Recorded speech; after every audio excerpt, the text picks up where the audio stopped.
6 dan lain-lainnya lebih banyak ya. Jadi saya bilang sistemnya 26. untuk sistem untuk eh, digital terhadap titik-titik MBG ini dapur ini ada di tangannya Pak Sony.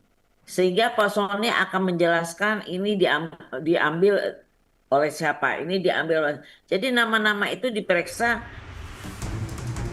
Napas perlawanan Sony memicu reaksi keras. Mantan Wakil Ketua KPK Laude Syarif khawatir skandal lintas kementerian ini akan dilokalisir demi melindungi aktor intelektual. Ia pun mendesak Sony untuk mengungkap nama-nama tersebut ke publik sehingga dapat dikawal bersama. Jika tidak, menguap dan hilang di tengah jalan.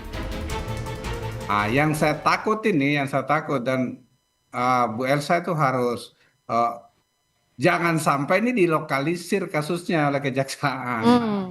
Seperti itu. Jadi itu Ya. kita harus mengungkapkan, dan oleh karena itu saya bilang kalau betul-betul Pak Sony serius itu diungkapkan ke publik saja. Siapa ini orang-orang, baik itu di legislatif maupun di yudikatif. Demi membongkar dalang utama, Sony Sonjaya resmi mengajukan diri sebagai justice kolaborator ke Kejaksaan Agung. Di saat bersamaan, penyidik Jampitsus kini bergerak cepat menguliti dugaan praktik kotor jual beli titik satuan pelayanan pemenuhan gizi atau dapur MBG. Patut dinanti, akankah nama-nama yang diklaim Sony Sonjaya bakal terungkap? Tim Liputan, Kompas TV.